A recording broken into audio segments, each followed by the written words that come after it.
Are you too busy, too stressed out, unhealthy? Then this is the place for you. Welcome to Balanced Living for Busy Professionals, where we help you create wellness and balance with a holistic approach that will work for you, even with the busiest of schedules, so you can live the life you want. And now, here's your host, Diane Randall. Hello and welcome to Balanced Living for Busy Professionals, providing you inner tools and strategies to create the life you truly love. Today's episode is about the food myths you're told and what simple dietary and lifestyle changes you can make to live the life you want. My guest is AmyLee Goodman. She is co-founder of the plant-based food company Zibble Inc., that partners with nonprofits to foster a better future. AmyLee is also the co-author of Rethink Food, 100 Plus Doctors Can't Be Wrong, which features over 100 doctors, 8 renowned nutritionists, and 8 elite athletes from around the world. Rethink Food empowers you with a tastefully simple solution for a healthier, stronger, and smarter you. Welcome, AmyLee. Thank you. I'm so excited to speak with you.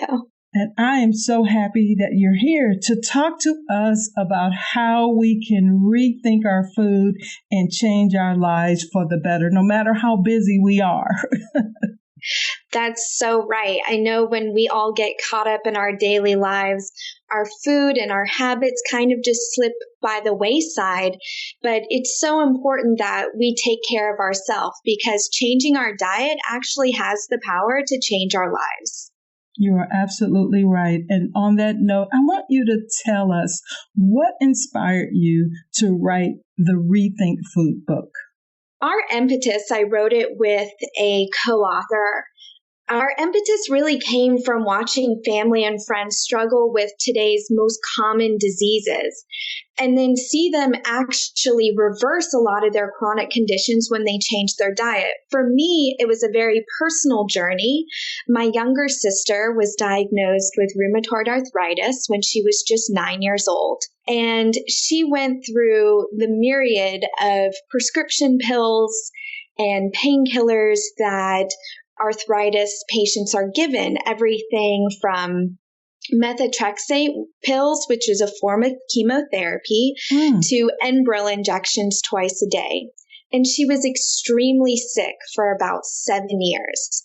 And the doctors told her, this is it. And that's what most arthritis patients are told. You are going to have to live with pain for the rest of your life.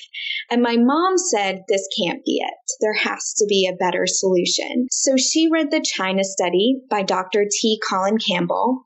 And he said that chronic conditions and inflammatory conditions such as arthritis can actually be diet related. So she decided to take my sister off all animal-based products. And within 3 months, her arthritis had disappeared. And it was incredible to see how she regained her life. I mean, she, had no friends for a time because she looked really sickly, and she also had to miss so much school. And today she's living a life that she never would have dreamed of if she never had changed her diet. So for me, after seeing that, I thought, wow, that's really incredible. And I went on a mission to kind of research what was going on. Why haven't we heard about this before? And in actual fact, today, the chronic conditions that most of us suffer, from heart disease to type 2 diabetes to hormonal cancer such as breast and prostate cancer, as well as colon cancer, and things from weight loss to even skin conditions, are all related to our diet. And it's something that a lot of doctors aren't taught, because they're not taught in medical school the relationship between diet and disease. They're given about 15 hours of nutrition, but there's so many doctors that are waking up, and after years of practice where their patients haven't been getting better by prescription medications, they're taking another look into the root causes, and they're seeing the relationships between diet and disease. So they're not only helping their patients reverse their conditions, they're actually helping their patients and educating them on how to prevent the conditions. That is so wonderful because I'm pure plant nutrition as well. And I hear what you say with all the disease and all of the chronic conditions. I advocate that is the only way we'll be able to take our health back, as well as the high rocketing cost of healthcare, is to really look at more plant-based food. So I love the work that you do. This book is really needed to help educate people because there's so much noise around food and people really want to know the truth. So you say the unanimous scientific truth is that we aren't meant to be sick, and our skyrocketing rates of disease are due to our diet and lifestyle. So are you specifically just talking about just a traditional American diet? We are talking about a traditional American diet, but we're also talking about our obsession with animal-based foods. And as a society and a world, so Rethink Food, the great thing about it is it includes doctors from all over the world. So it's not really just set on one tradition or one culture, but really looking at how everybody approaches this. Because so many of us today, as our rate of disease has escalated in this country, just a couple of facts, our rate of type 2 diabetes has increased 700% since World War II. Today, you have a chance of, 1 in 3 people in America are going to be diabetic. 1 in 2 people have heart disease. And it takes, when you look at this escalating rate of disease, most people will say, well, it's in my genes. But that doesn't make sense because about 100 years ago, we never saw these rates of disease. They were actually known as degenerative conditions, something that you got when you were much, much older.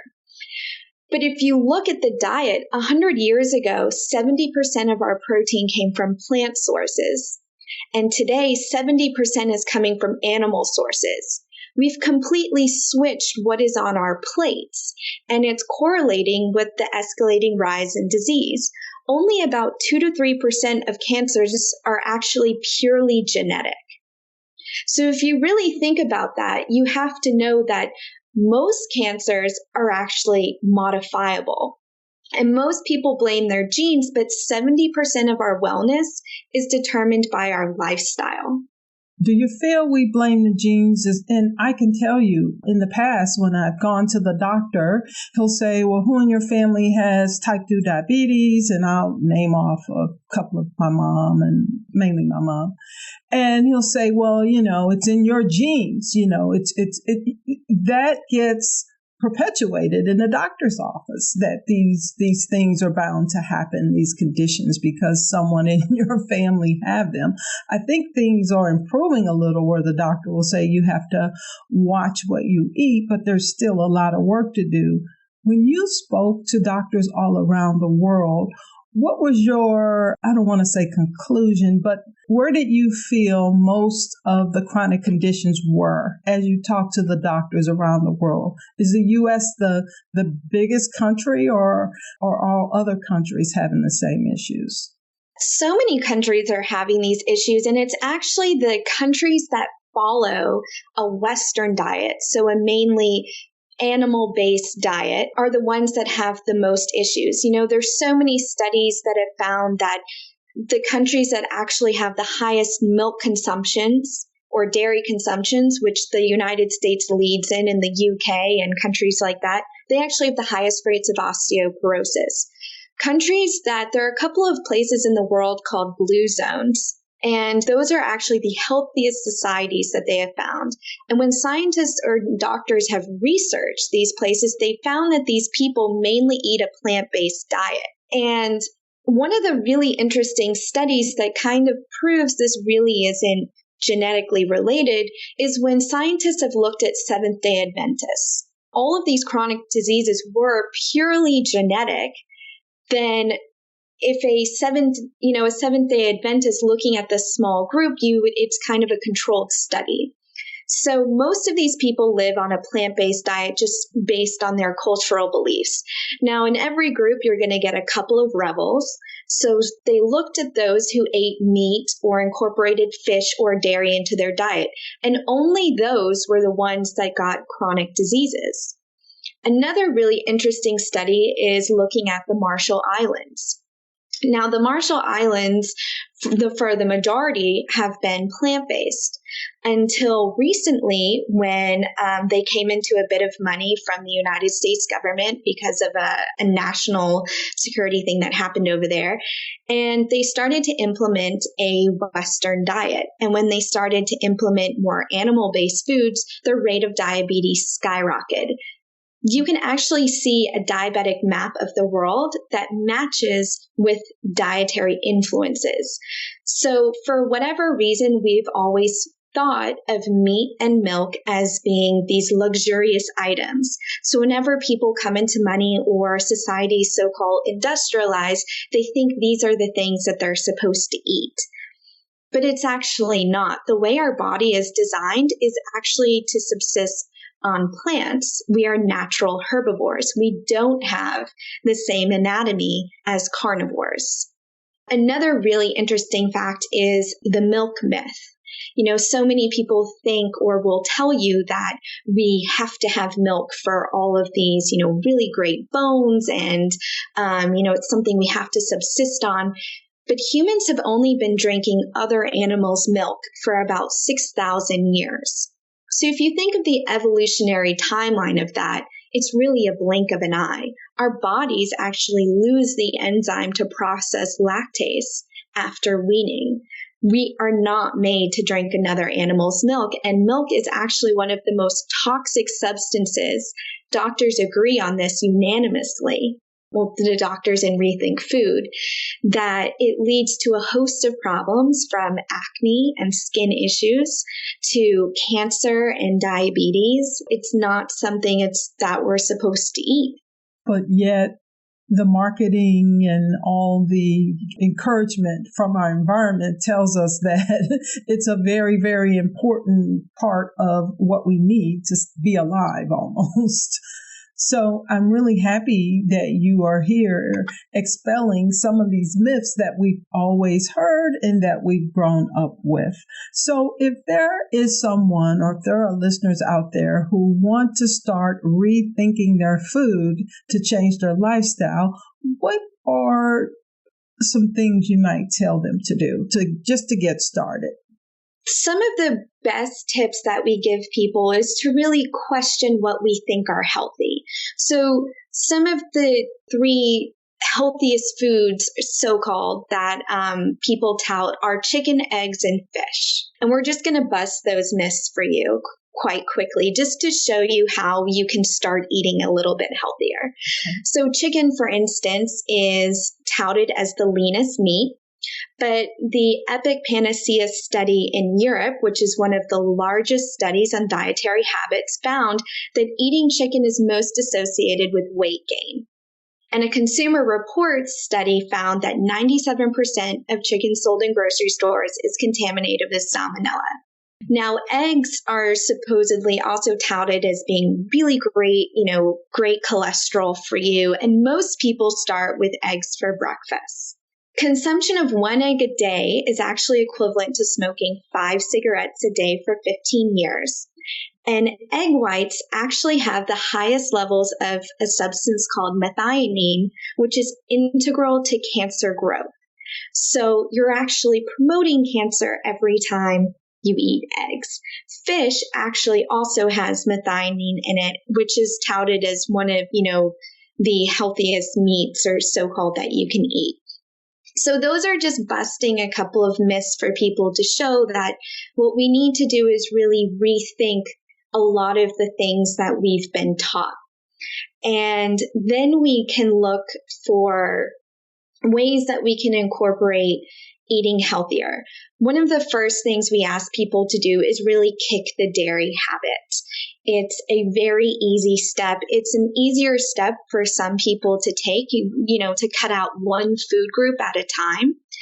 And dairy is considered one of the most toxic substances it's pretty much all fat. Cheese is 30% saturated fat, and saturated fat is linked to diabetes, weight gain, etc. It also has casein in it, which has what's called IGF factor 1.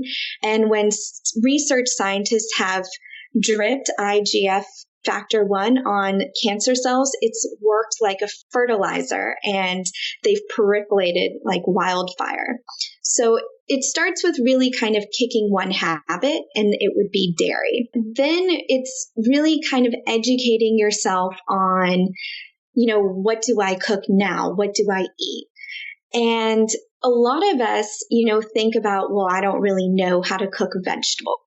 And it's kind of funny because it's, the same things that you use if you were going to cook meat. You marinate it, you spice it. You do the same things with vegetables. You marinate and you spice them too. And what's really great is every single vegetable out there has antioxidants and phytochemicals in there that are working to help your body to prevent diseases.